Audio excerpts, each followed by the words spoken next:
All right, welcome everyone. Welcome, welcome, welcome, welcome, welcome. My name is Zarinah El-Amin. This is At Their Feet, the show where we sit at the feet of our Black Muslim elders and hear their stories of faith and community life. We're going to be getting started in just like 1 minute or two. So I want you all to come on in and please share this out with others so that they can see it live and be able to ask questions live. We're going to be here from right now till about 2 p.m. Eastern Standard Time. So go ahead and please share this out. We're going to get started live, and you all are definitely in for a treat. So if you're hearing us live right now, I would love for you just to comment. Let us know that everything is working well. Leave us a comment where you're joining us from. Leave us a comment if you already have the book. Leave us a comment if you are planning to grab the book. Go ahead and do that in the comments just so that we know everything is working well. And then we're going to be getting started in like 1 minute or so. So for those of you who are just joining, welcome, welcome, welcome. This is At Their Feet. This is our place where we get to sit at the feet of the Black Muslim elders and hear their stories of faith and community life. So again, if you're just joining us, come on in. Please share this out to your networks, and then also leave us a comment so that we know where you're joining us from. And we know that everything is working well and you can hear us. You can't see me yet, but can you hear us? Let's see. All right, awesome. Thanks, Akil. So Akil is from Detroit and already has the book. Alhamdulillah. All right. All right, everybody. So we're going to get started in just about 30 seconds or so. 30 seconds or so. All right. So if you all are hearing me, please share this out. You know, I was telling somebody earlier about independently publishing and how we can share our messages without having big budgets like Oprah and Barack Obama and Steve Harvey and stuff. And a part of it is just through community, like old school word of mouth, right? We have to be our own currency, our own streams. We have to be our own source of sharing. So share this out on your Facebook pages. We're also live on YouTube and yeah, Facebook and YouTube. So please share it out there, inshallah. All right. All right. 102. Yay. All right. So welcome, everybody. Welcome, welcome, welcome, welcome, welcome. My name is Zarinah El-Amin, and I am the creator and publisher of At Their Feet, which is our newest publication, and it shares the stories of 50 Black Muslim elders. They're sharing stories of faith. They're sharing stories of community life. They are sharing stories of love. They're sharing stories of business. They're sharing stories of just growth and how they have lived their lives here in America as Black Muslims. So I have to say, I am extremely, humbled and thankful that we are able to put this project together. This is a community project. There are a lot of people that contributed to making sure that this happens, and it's not just me. And I want to make sure that we acknowledge everyone that contributed to the book, that said prayers for the contributors who are in the book, that edited, that, just was a real peaceful addition, to this project. I appreciate you all, and we thank you all for being here. So today is our first interview with one of our featured sisters in the book since the book came out. So the book just came out Black Friday, right? So it's a week and a day or so now. So it's just a week old. And this is our first live interview with Sister Jeanette. She is number 48 in the book. I don't know if you all have picked it up yet. If you picked it up, I know Akil has it. If you all have it, drop it that you have it as well.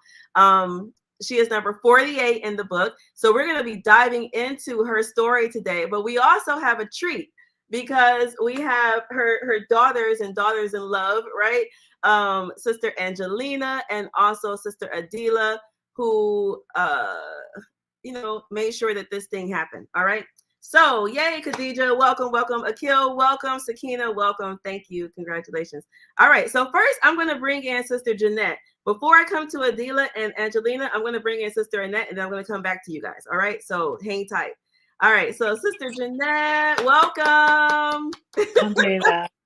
Welcome. Alhamdulillah. Welcome to my abode. Right. Alhamdulillah. Thank you for welcoming us into your home while we sit at your feet, and listen to your story. So, Sister Jeanette, first of all, thank you so much for graciously giving us the time because you don't have to do this, right? Like, nobody has to. Well, if I don't, the dealer be on my case, so I did have to do it. You But did have to do alhamdulillah, it. no, whatever I can do to help promote the book. I'm, I'm still in shock that I'm in the book, first and foremost, and having been blessed to have read the book prior to it being released, that's a whole different story. But to find out I was in the book after I committed to editing the book, yes, I'm quite surprised, quite humbled, and just wowed, you know. So yeah, I'm glad I found my feet so you can sit at my feet. Huh. You're glad you found your feet so you can sit at your feet. That's a statement in itself. So, all right. You came into Islam and you talk in the book about, your religious upbringing. You talk about being the daughter of this child prodigy who had a beautiful voice. You also sing, your brothers, all your family were these musicians, but you also talked about having this discontentment with the church and these questions that you had that were not being answered. So before we go real deep, I just want to kind of get a time frame because I wasn't really clear yet though. Like, how old were you at that time where you were having those questions and starting to wonder if this was the right way for you? Well, this was back in 1983. So around that time I was 24. At 24 years of age, I had been singing in a choir ever since with my mom ever since I was like 5 years old. So I've been to just about everybody's church. Wherever she played, we went and we trailed behind. My mother had 6 children. So we were known as Jean and all those kids. So, and of course we were always people always kept an eye on us as well.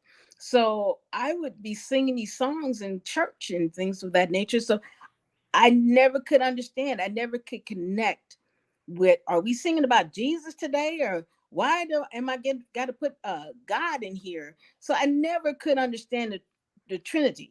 I never could. It never set well for me. And every time I asked questions, I would get roundabout answers. So I was always confused. And then I had a serious problem with the portraits of that people had depicting Christ on the walls, and I'm like looking at it, and so I had all these questions, and so I went on my own personal journey to study and to see what other people's religion was about. So I had friends who were Jehovah's Witnesses, and I studied with them. Then I had some neighbors that were Mormons, and I said, Black Mormons. I said, let me study with them as well. And so, so I just started, I had knew some people who were the Baha'i faith. So I've always been curious about religion, but I never found one that truly touched my spirit, that really I could embrace and feel comfortable with, because I already knew that regardless of what direction or what journey or what road I would take, it had to be a religion that would be still respectful and mindful of the love and respect that I have for my parents and my grandparents before them, because that's the foundation they gave us. So I come from a God-fearing home. It's just that spiritually I was not connected. And so that's why I went on this personal journey to find what worked for me. And that's basically how my story starts with when I shared that with Adeelah. I talked about how I was dating someone and he gave me a Quran. And it was pretty too. It was pink. And I was like, oh, this is a pretty, pretty, pretty book. But unfortunately for him, but my blessing was I decided to read it. So I'm reading the book. And the more I'm reading the book, I was like, oh, this is deep. And I'm writing little notes. I got little post-it notes all over the place. And every time I would get off from work, I would go by his place of employment and I would ask him all these questions. I said, oh, tell me about this passage right here. What do they mean by this here? And he would take the book and he would close it. And he would say, Rome wasn't built in a day. I was like, Mm. oh, okay. You know, so I kept reading the book and I kept reading the book and I wasn't discouraged by his comments. I just kept reading. I kept writing notes. And so when I finally finished the Quran, I breathed and I said, you know what? I said, I need to find out more. And so I went to the back where he was working and I said, what's going on here? I said, I just finished the book. I said, and from reading the book, I realized you and I had no business even being together. I said, so that's first and foremost. So this is over with, period. Wow. And so I said, he said, wait a minute. I said, no. I said, I said, you haven't even shared with me where you go to worship. You know, it's the mosque, it's the mosque. I couldn't even pronounce it. I was like, where do you go? I said, you know what? Never mind. So I left where he was and I went to the front of the building where there was a Muslim brother. He was there working as well on security. So I asked the brother, so where do you guys go to worship? He said, well, you know, this Sunday, you know, they have a program. I said, you're welcome to come out and join us. And I was like, oh, okay. So I go out, I went to the masjid, and on this particular Sunday, the talim was geared for non-Muslims. They were hosting a church group there. And everyone What was thought that the I name was. of the mosque? Which mosque was it This that was you went mentioned at Felix Bilal in Los Angeles on Central Avenue. So I went there, and the first thing I heard was the Adhan was being called by Imam Ayman Abdul Mujib. And Ayman, if you were ever blessed to hear him call the Adhan, it's the most beautiful, resounding rendition that I have ever heard to this day. to? And to hear him sing it with such reverence and just the feeling of it. That's the first song. I called it a song because I didn't know any better. That's the first song I heard at the masjid. And I was like, wow, you know, so I'm sitting there and I brought Angelina with me that day. So the two of us, we were there with our hair uncovered and everything. And everybody just welcomed us. Come on, have a seat, you know, get comfortable. You know, I said, okay. So then I'm sitting up there. And then the next thing you know, Wali Ali comes out and he sings Images. And I'm like, I sit in church, yet I don't understand why we pray to a Caucasian man. I'm like, wow, Like that's what I whoa, be thinking. whoa. I didn't even put that question down. But yes, exactly how I'm feeling. And I'm like, oh, this is so beautiful. I'm getting the vapors, you know. And I'm sitting there, and then this group called Bilalian Creation came out, and they sing the most beautiful song called Allah the Almighty. And I'm like, oh, I'm here. They got a choir and everything. You know, I just got to audition so I can get back in this choir, you know. So I said, shoot, they got a choir at the masjid, they singing, and they on tune and they sound good.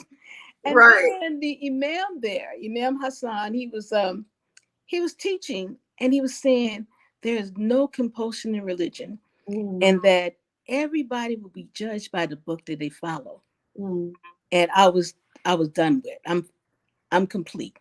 Every question that I had ever had, every thought, every concept that I had ever had a misunderstanding about was answered in that one Talim service. That one Talim service, all wrapped up into one service. And for me, it was it's it's it was just for me to even break from my family, to leave the choir, to leave the church, to be the only one in my family who don't eat bacon. So Right. you know, so it was really a special day for us that day. And that's how our life started from that day forward. The it's so many beautiful things that I'm hearing in this. The first part is just on the notion of having some type of internal disconnect, if you will. Like there's a spiritual disconnect that you were feeling. Mm-hmm. Many people feel some type of spiritual disconnect, but they just sit with it. They just keep it. They just, let it just be a part of their life. Like, I just don't feel good about that. But what you did was that you set out and you started searching for answers. Like you went to all these different religions. You sat with different people and you tried to find different ways. And I find that to be laudable because a lot of people just sit with their issues and don't actually try to, go out and search. So that I pick up, from your story, the actual searching out for answers and seeking, the solutions to the problem that you had. And then the other part is like, you were studying before you came to the mosque, but then God gives you this particular day, like this talim with music, and you come from a background. It was like divinely orchestrated, like specifically, That was me. That was my talim. Yeah. I tell everybody that was my talim service. If nobody else got anything else out of it, that service was for me. And I realized that, and I'm grateful to Allah for that. Because, one of the first things my mother asked me, and and it was like I was most proud of, because the first thing she said to me, she said, "What's his name?" I said, "Excuse me?" She said, "What's his name?"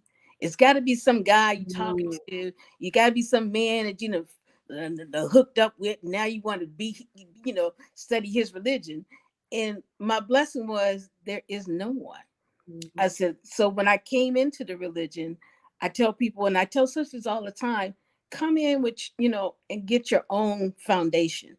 Build your own foundation, not based on Islam or Herlam, Islam, and make sure that you're planning in your own religion.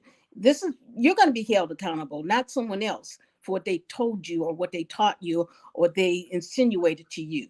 You have to be responsible for what the knowledge that you attain for yourself.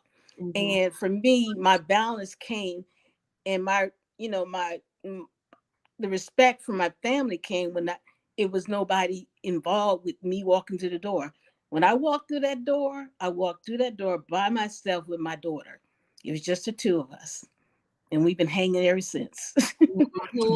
So I'm going to bring them in a second as well, but I want to kind of understand a little bit more about this dynamic of you being the only Muslim in your family, at that time, because I can imagine it's difficult, not only just the food, going to Thanksgiving and they got ham and the greens and stuff like that, but like being the only one that thinks differently from a whole group of people that are the closest people to you. Like, how did you manage that? For me, it was very difficult because I was in my mother's choir and I was one of her lead singers. So that was very difficult because I had to deny her my voice, because I could no longer sing about Jesus being Lord anymore. So, but at the same time, for me, it was like with Angelina, after I became Muslim, I also became a better mother. So I used to just drop Angelina off during the week over my mother's house and just be hanging out and doing things and stuff like that. But I ended up becoming a better mother, more focused. And just because it was the two of us, she and I had to hang out at the masjid. We would How go. old was she when you converted? She was 4 years old. Okay. If I was 24, she was 4, because she's 20 years younger than me. That's our joke. She used to tell people my age all the time when I didn't want nobody to know our age. So now I tell her age. So she's I'm 64 now. I'm 62 now. So, We like growing older over here. We don't have no problems with getting that wisdom. And she doesn't look her age at all. She doesn't look her age at all. So, so I just smile. Yeah, I'm 20 years older than her. So how old do you think she is? But it became easier. Like say for example, Thanksgiving. I Right. didn't want to disrespect my mother by, not coming to Thanksgiving dinner. So eventually what I would do is we would come, and one Thanksgiving dinner in particular, at this time I had remarried, had a daughter, another daughter, Daima. And what we did was I told them I had fixed dinner at home. And I said, we're getting ready to go to mama's house for dinner. I said, now I will fix your plates, and and we will eat what we can so that we can fellowship with our family. And so when we get there, I look in the pots and everything, and everything's got, bacon floating here and salt pork floating here. So on our plates, it was a dinner roll, and she had even put bacon bits in the potato salad and corn on the cob. And that was it. And so when we sat down on our plate, we were very humble. We said our prayers. And my mother's looking over there, and she said, "What's on your plate?" I said, "Oh, it's okay." I said, "We can eat this." And she said, "Wait a minute." I said, "It's okay." So we ate, and then when we got home, we had dinner again.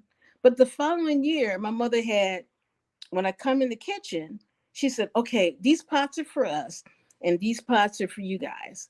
So she had made two sets of green greens, two sets of greens. So Mhm. everything she made double to make sure that we had a plate at the table as I well. love it. I love it. And And you didn't then come in after that, angry and so mad. you're, So, yeah, so after that, mhm. everybody kept digging in our pots. So the pots changed. So the non-pork pots became the dominant pots in our home, you know. So hold on. I want y'all to catch that for a moment. Like, because that's a deep statement in and of itself, right? We have an established system, if you will, right? An established system. And lots of times when people have an established system, they feel like they have to conform to that established system. What you did is that you came into that system still being yourself, still being your gracious, humble, beautiful self, right? So you weren't angry and mad that, oh, these things got, ham in here. Blah, blah. Like you just No, what you on can the see, contrary, right? I was happy to be there. Happy to be I there. was thrilled to be there with my six brothers and sisters and my dad, and so, my nieces and nephews.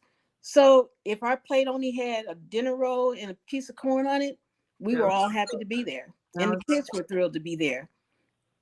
And then, from that, right? So from this statement of you being in their system, but then look what happens. Like you just being strong enough to be yourself, like literally changed the system. You improved the situation, right? Like they actually Mhm. came over to your side, not by anger, not by forcing, not by, being mad or whatever, just like simply being who you are. And then they came over. Did anybody else in your family open up to Islam? I'm just curious. Like, did anybody else open up? No, actually, no, they haven't. But they're very accommodating and respectful of my family and children. And I do apologize for the other phone, Oh, no problem. You the only one but who got a landline. We ain't got no landline no more. I'm still old school. And nobody's supposed to be calling me on that phone. That's a work phone. But the reality is, to show you how my family has been accepting, just not just my immediate family, but say for example, when we had our family reunion, we have a family reunion every 2 years. Slaughter Warner family reunion. We go to the park and the food is laid out.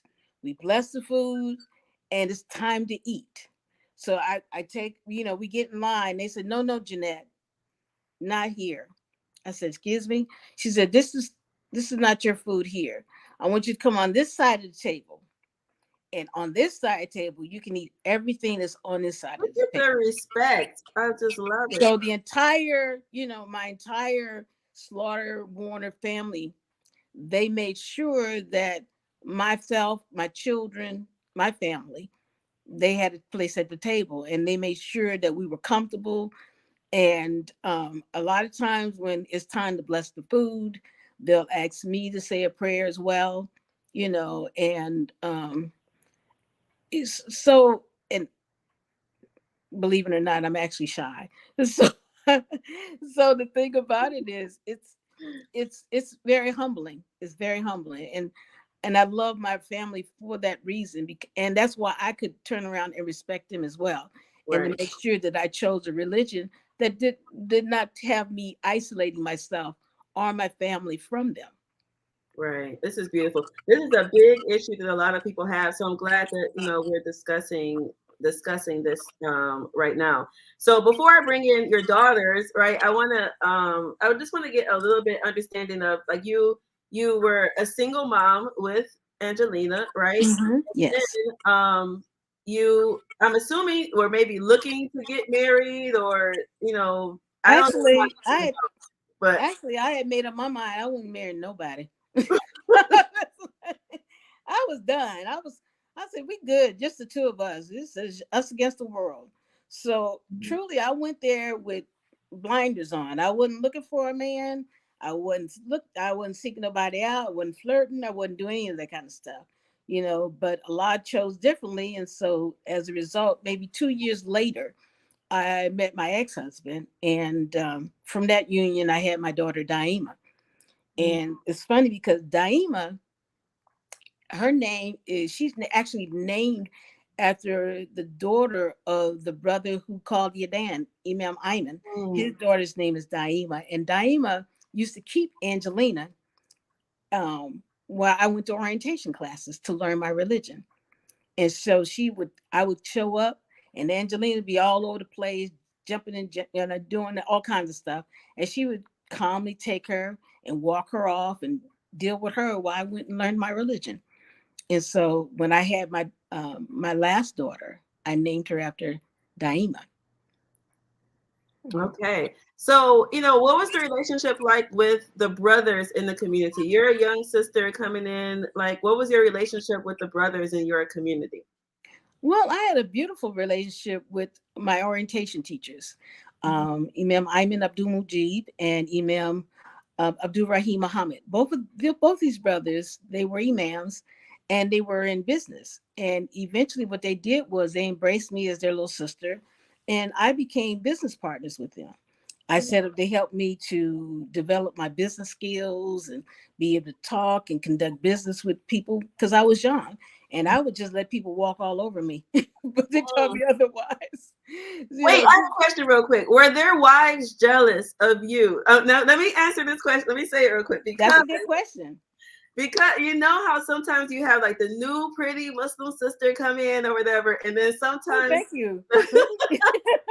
sometimes the ladies be The reality is, the beautiful thing is both of their wives were absolutely beautiful, and not only were they beautiful, their children and we're close today, and so there was no jealousy involved with that.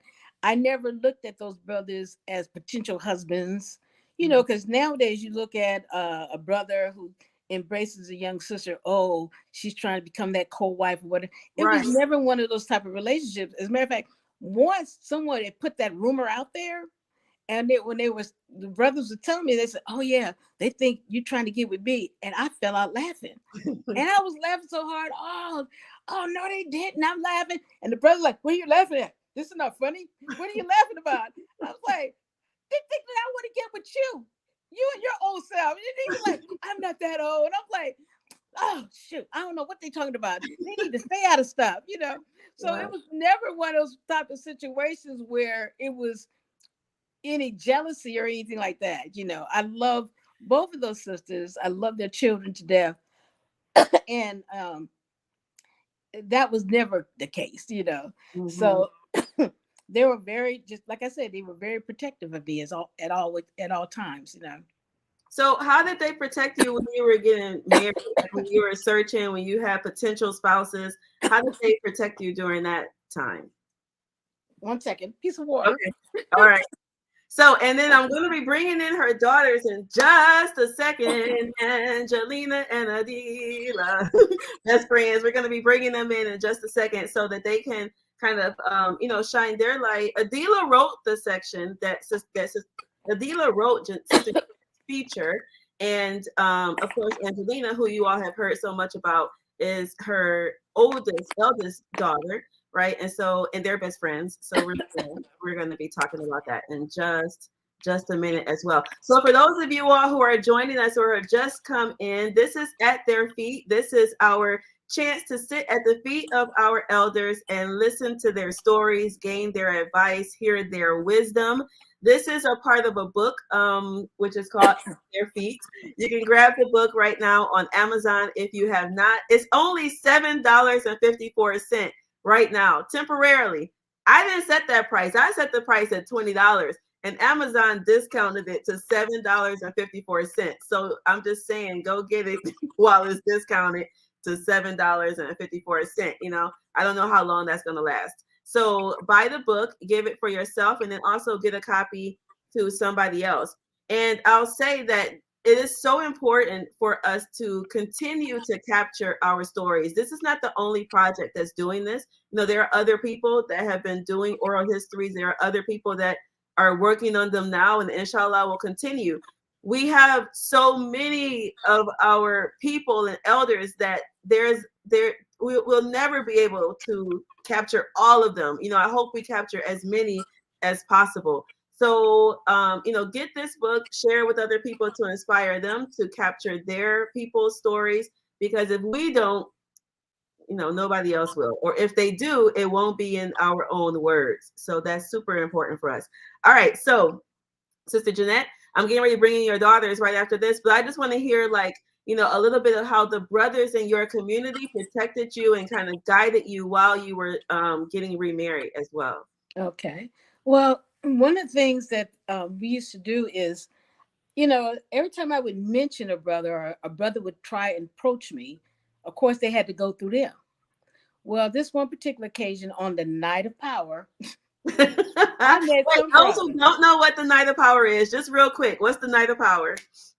The Night of Power is a night that is, and I don't want to misquote it or anything like that, but it's supposed to be a night where apparently the angels revealed the Quran. Mm-hmm. And so on this particular night, usually communities come out and they choose a certain date and they come out. We're supposed to be up praying all night, studying and reading Quran, you know, and fellowshipping. Mm-hmm. But on this particular night, some brother approached me. And so we're supposed to be studying Quran and, you know, in the making our salat and things like that, but we're talking. And so the next night I go back to the brothers. I said, "Oh, I've met my husband." And he was like, "Excuse you?" I said, "Yes." So first of all, he done went behind their back. So already he done got a check against them, you know. I said, "Oh yeah, I think I met my husband." I said, "Well, you know, what is his brother's name?" So I told them the name. They looked at each other and it was like a funny look, but they didn't say nothing, right? They said, "You know what? After Juma, come to the office." And at the time, we had our office was actually on the 5th floor of this building, and the masjid was set on the 3rd floor. So quite naturally, all I do is go up the elevator. So after Juma, I get there to the office, and the office is packed with brothers. And I'm looking around. It's like, oh, they got some kind of meet going on. They must want me to take notes or something. I keep telling them I'm not no secretary. So I go in there and they said, "Jeanette, come on. We need to see you in your office." So I go in my office and I go in there and they said, "Okay," they close the door. "Okay, now." I said, "What's going on?" He said, "Well, all these brothers here, they're here to bear witness against this brother." I said, "Excuse me?" They're here to bear witness against this brother. That's not your husband. And they're going to come in here. You're going to have a seat and they're going to come in here one by one. And they're going to tell you their experience with this particular brother. Wow. I'm like, and I'm thinking there's a lot of brothers out there. We're going to be here all night. So I go, so I said, "Excuse me one second." So I go outside and I look at all these brothers out there and I'm like, whoa. I said, "Assalamu alaikum," and then the room erupted. "Wa alaikum assalam," you know, and I was like, I said, "Brothers, Ayman and Muhammad just told me why you guys are here, and truly, I'm humbled and grateful. But you can all go home. I don't need to hear not one story. That is not my husband. Thank you. Case closed. Wow. Case closed. So I wish we had more brothers Yeah. who took care of our sisters in that manner to this day. You Yeah. know, brothers who would take interest in, especially our young single sisters, not for selfish reasons, as perspective, Mm-hmm. but to make sure that sister's dean is that her feet are planted. You Mm-hmm. know, we can be at their feet, but make sure her feet are planted as well. So Mm-hmm. making sure that she's safe, that she's protected, that she's guarded, that there's someone to speak up for her on her behalf. The role of wali for a brother is not to put somebody on layaway for later. It's to make sure that sister, it's to make sure that sister has a good foundation, you know. Right. Eventually, I married the brother I married. Iman married me, and he and I were married for 34 years, you know, because of the foundation that I had. So the thing is, you know, brothers need to be more mindful of that as well. You know, when you hear of brothers who are beating their ex-wives or, you know, being you know, been just not being that beautiful brothers that we know they can be. You know, brothers need to check them on that. Yeah. And if a sister is getting ready to get close to their brother, she need to be warned, you know. And there are ways to do it without slandering somebody, because not one word of slander was done that day. Not a single one. They just showed up, and that was enough. So the good thing is I was smart enough to listen, I was about to or say. or in You my case, not listen. Just go for it and take their yeah. word for it, you know. Yeah, I mean, there's a couple of things for us to take out of that. One, you were active in the community, so you had a relationship with the respected leadership of your community. Two, they respected you, right? And three, you mentioned that you found somebody before it got like super duper far, right? Like you were Mhm. head over heels in love with this dude, and like, oh, I can't hear anything you have to say because you mentioned him early enough in the process. So you Mhm. did some smart things, you know, in that situation, as well as the beauty of the guys, you know, being protectors. So alhamdulillah. All right, you guys type in questions. So I'm gonna bring in the daughters. This is like the drum roll. I am welcoming Angelina. You guys give them a shout out in the comments. And Sister Adeelah. Hey ladies. Assalamu alaikum. Welcome. Walaikum assalam. You're muted, Angelina. I think we got to just unmute you and then you'll be good. Oh, I have stuff on me. Awesome. So, y'all know this beautiful lady, Sister Jeanette, you know. So, Angelina, you're the daughter that we heard so much about, you know, coming in, growing up in this, you know, situation. Sister Adeelah, you're the one who put together the story. So I'm going to start with Angelina, and then we're going to come to you, Adeelah, and hear like why you wanted to be a part of the project or why you even did the effort to put this together. So Angelina, your mama. Growing up with a mama like this, what was it like for you? Like, what are some of the things that you picked up on the way that she raised you, the way that she interacted in the community? Like, what did you see from your angle? So I want to first say that I don't know where she got that notion. Number two, Wait, it's breaking up. Let me see if we can get this Yeah, you break it up. You saying something negative? out.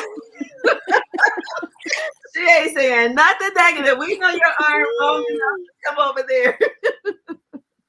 can you hear me better It's still a little bit choppy. Let me see. Try again. now? Testing. Oh, that sounds good. Yeah. Okay. I don't know what's going on. So what I said was, Mother, you're not shy. I don't know where you got that notion. Number two, you're 63, not 62 or 64. You're 63. Oh, oh, okay. Thank you. Just had to remind you that yeah. Okay. So for me, growing up as the child of the only Muslim woman in our family, it was a little challenging. I think um, I have a slew of cousins, and we spent a lot of time together before we moved to Atlanta. So we were definitely close. We still to this day have a really close relationship. And like she said, they always made accommodations for her and for me. Um, the only thing that I really can remember about those situations growing up, like when there was Christmas and um, of course I couldn't celebrate and I wasn't a part of any of that. I did, sometimes one of my aunts would sneak me something like some socks or something, nothing major, but it was them trying to make sure that I didn't feel left out. So I think my mother did a very good job at teaching me the difference in what she knew and what she's learning and what she's trying to do at a young age. And so, alhamdulillah, we're here now. What's this year? Almost year 30? No, year 40. Mm-hmm. Oh, wow. Yeah. Nice. Yes. So it sounds like, like you had, you were able to maintain like a connection to your immediate family, right, to your blood ties. But then your mom also gave you a spiritual family, which, you have one of your beautiful friends here. So can you introduce us, Adeelah, and then talk about like how your mom helped you to forge relationships with your Muslim friends? Sure. I think that my closest Muslim relationships happened when we moved to Atlanta. We moved when I turned 9. And so a lot of the friends that I have are from way early in 89. 89 is when we moved. And so with the community here in Atlanta, um, it's big now, but back then it wasn't that big. And so we did certain things in order to gain sisterhood and do things with each other. And so one of the things that I did was I started a Girl Scout troop when I had my daughters. And so that's how I met Sister Adeelah. I met her as her daughter was becoming a Girl Scout. She became one of my Girl Scout leaders, and my mother was a Girl Scout leader as well. And so that's how I met Sister Adeelah. This was what, 10 years ago? I think it was 12 years ago. 12. Heck.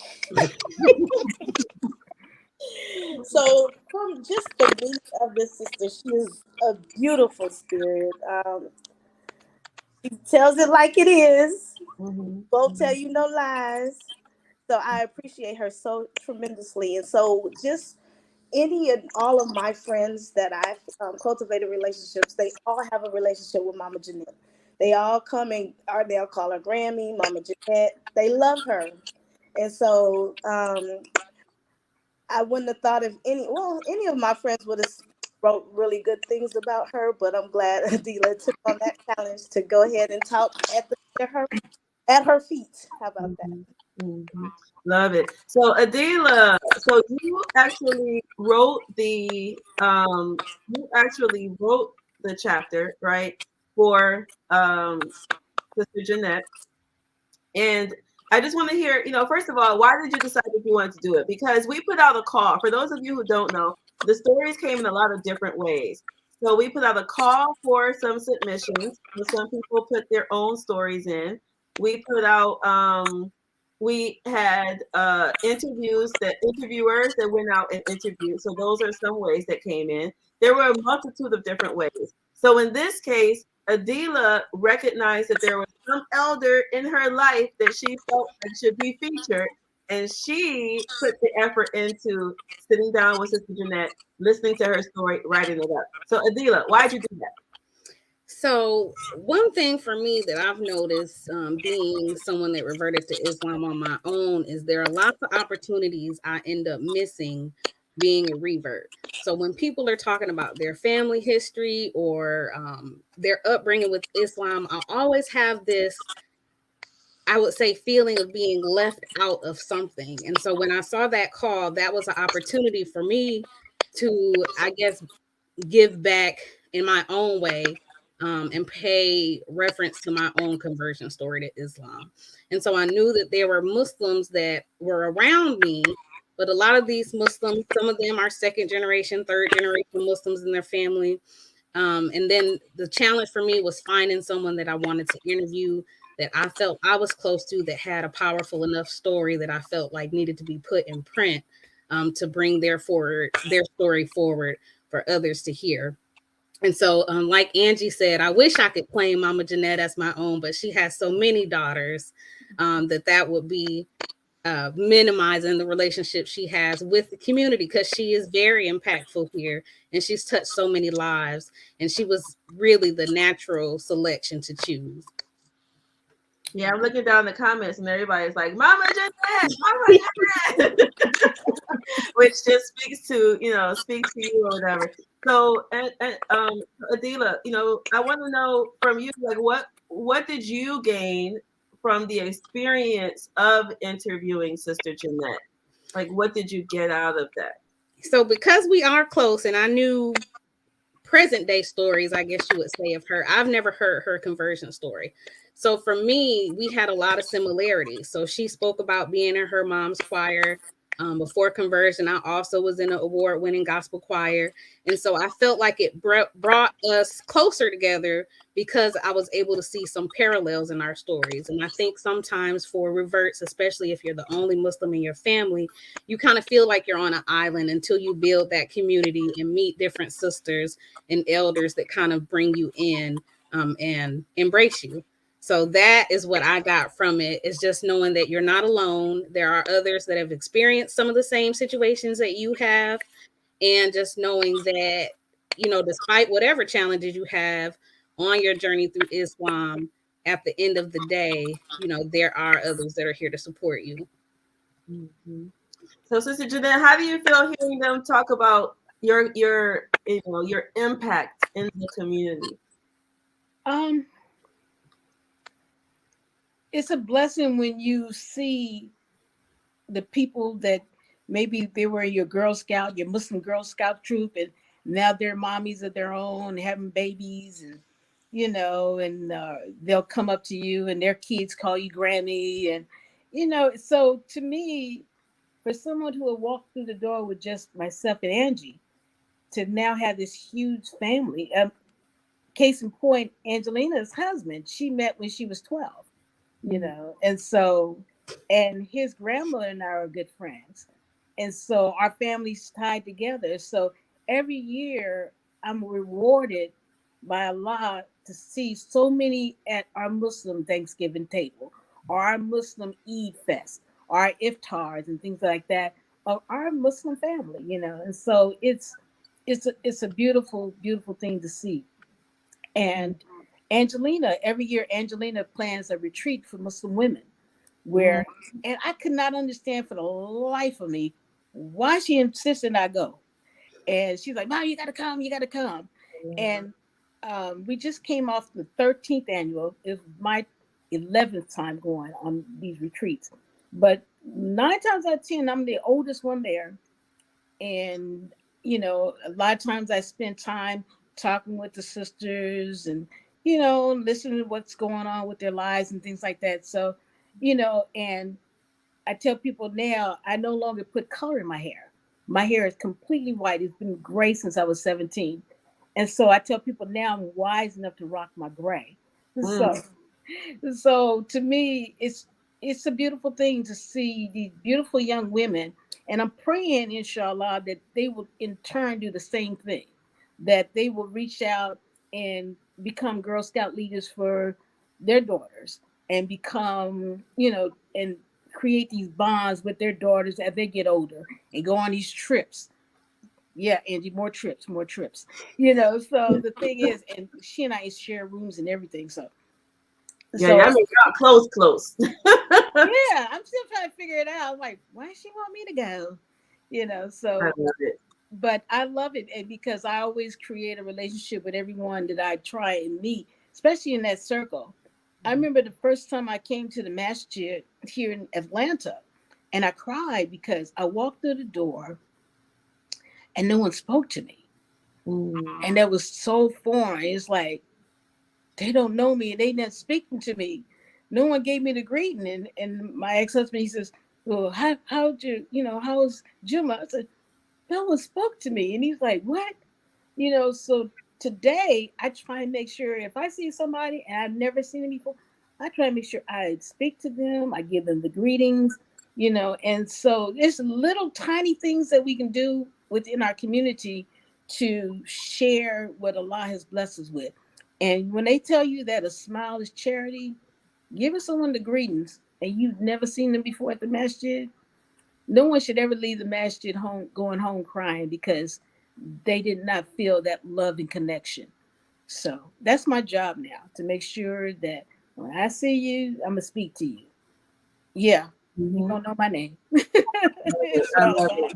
I love it. Alhamdulillah. All right. So let's see. If there are any last questions that you all have for Mama Jeanette, please type those into the chat box. If you have not received or purchased your book yet, go to Amazon, type in At Their Feet Black Muslims. It should come up. I'll drop the link, with this as well. But please go ahead and get that while it's 7:54 and share it out with others as well. Mama Jeanette, before I let you go, I have like 5 minutes or so. So before I let you go, I want to hear just more about what you feel our community needs in order to take it to the next level now. You all have built a certain foundation. You've done things that have contributed to, your daughter and her friends and our next community having that foundation, being able to build off of that. Like, what do you see that is either missing, or what do you see we need to really do in order to take it to the next? I really truly believe that we need to invest in our youth more. We do have Claire Muhammad School and Muhammad schools here in Atlanta. However, the children that are not blessed to attend those schools, we need to find bridges, places, and areas where they can connect. In Angelina's case, I was not able to afford to send her there. And as a result, I had to find in situations like the Muslim Girl Scouts. She was in Girl Scouts, and that afforded her an opportunity to get to meet other Muslim children. Because when our children are going to school with non-Muslims, they have it hard enough being the only Muslim within the family. But to have them also go to school and be the only Muslim in school.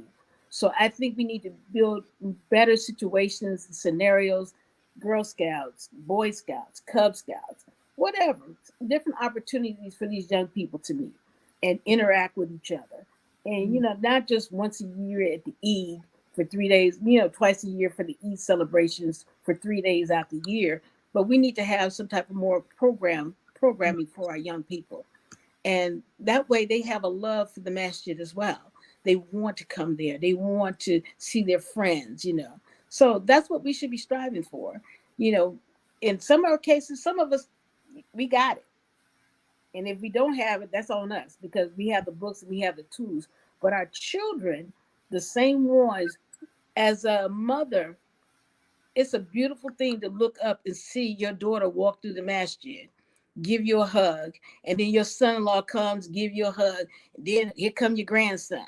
Hey, Grammy, how you doing? They giving you hugs. That should be the goal for every Muslim parent out there, to make it to a point where your children love coming to the masjid. Your grandchildren are seen at the masjid. And if you're doing something to do that and create that scenario, to me, that makes us a bigger and stronger community. I love it. All right, you all. So we heard from Mama Jeanette that we need to invest in the youth and make sure that they have opportunities and things that they can do at the masjid to cultivate that love, within them for Islam and for our institutions. So everybody is saying thank you so much, Mama. We love you. Beautiful. Hey, all of those questions and such are around. So I want to thank you all for being a part of this particular broadcast that's At Their Feet. I hope that you are inspired to go sit at the feet of the elders that you are connected to, whether that be somebody that you're connected to by blood or whether it be somebody you're connected to by spirit, right? Like all of us have somebody in our lives. So today, even you can get on the phone and call an elder that you know and just let them know that you're thinking about them. Let them know that you love and respect them and that you care about them, right? So all of us can do that. It doesn't have to be a long, hour-long conversation. It can be a 5-minute check-in time. But please, let's make efforts to do that, inshallah. Adeelah and Angelina, I'm going to give you guys the opportunity. Any final words that you want to say? I want to say thank you to you for putting this together. Like, this is great. I have not received my book yet, but it is on the way. It's en route. So, alhamdulillah, I look forward to reading all of the stories, including my mother's. I mean, a lot of these stories I know, but, to see it in print is a wonderful thing. So, thank you again. And thank you, Adeelah, for taking on the challenge of my mama. Who's 63. It was not a challenge. Leave Mama J alone. She's 63. I forget how old I am too. I ain't even gonna lie. So Me too. So yeah, I just want to say thank you to both of you, all three of you. Angie for sharing her mama, because she shares her with so many of us. Yeah. And thank you to Mama Jeanette for taking the time to allow me to interview and bring her story forward. And thank you for you putting these collection together, because I know you have a lot on your plate, but thank you for even considering doing this so that our history is preserved. And I got my copy. Yay! Yes, make sure everyone gets their copy. All hurl ours and you out. Yeah, hold yours up too. Yes, gotta get it. Right. Alhamdulillah. All right, y'all. Love you all so much. May Allah put blessing in each of your lives. May Allah give you an abundance of all the good things, both here and in the hereafter, inshallah. And following Mama Jeanette's provision for us, or her idea for us, may Allah give us progeny that are God loving and that are connected to their creator. All right. Peace, everybody. Assalamu alaikum. Wa alaikum assalam.